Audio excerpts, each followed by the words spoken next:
Greetings, YouTube. I would like to think that morally superior vegans are a fictitious stereotype. Except, I met one last weekend. One of my fellow YouTubers did a video where she discussed the fact that she had decided to become a vegetarian because she had a problem with the meat industry. And I can understand that. The food industry in general is not really well run, either here or, in her case, in Britain. I commented that the fact that we are omnivores is one of the reasons that we evolved to who we are. If we hadn't been omnivores, humans wouldn't have evolved to the point that we've arrived at. Because, let's face it, it doesn't take a lot of brains to sneak up on a leaf.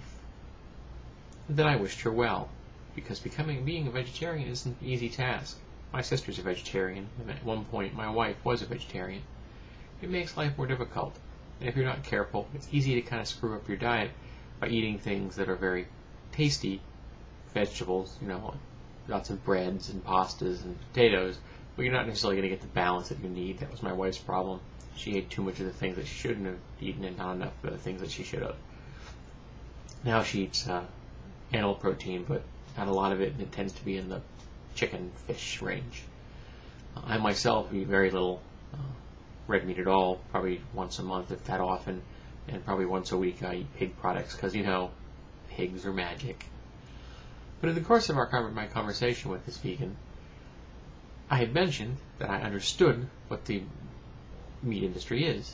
Because I understood what it was, he decided that I could not morally remain a meat eater, that the only moral stance to take is to be a vegan. And in fact, in his opinion, a vegan who does not preach to others is as close as possible to a neutral person on this subject. Except being a vegan isn't a neutral state of mind. Being a vegan is very difficult. A vegetarian is a person that doesn't take in animal protein, but a vegan takes it a lot further. They don't take in animal byproducts. No milk, no cheese, no eggs, and some of them don't even take things in like honey, which don't harm the bees at all.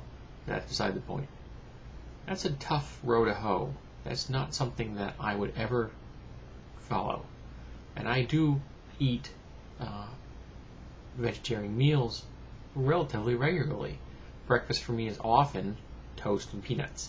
I like peanuts. They've got protein in them.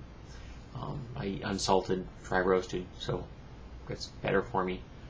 And since they're all natural, the bad cholesterol isn't that horrible.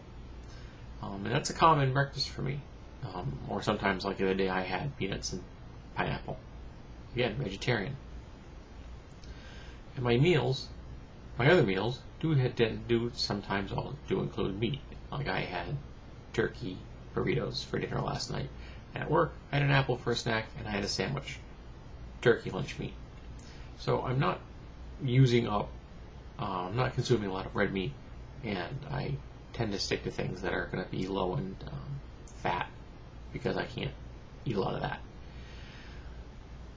But over the course of our conversation, we arrived at the conclusion, he and I together, I freely admit my complicity in this, that because I knew about the meat industry, and yet I did not do anything to stop the meat industry, I was an accomplice in meat industry's immorality because I consumed meat, that I was, in fact, an apathetic, amoral bastard. Now, anyone who's watched a number of my videos, and you may or may not have done this, I'm not apathetic. I'm highly opinionated.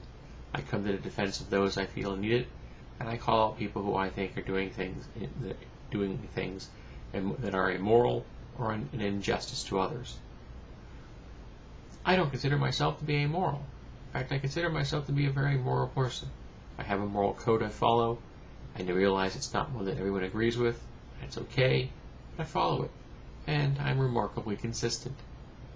And since I look like a virtual clone of my father, I'm not a bastard either.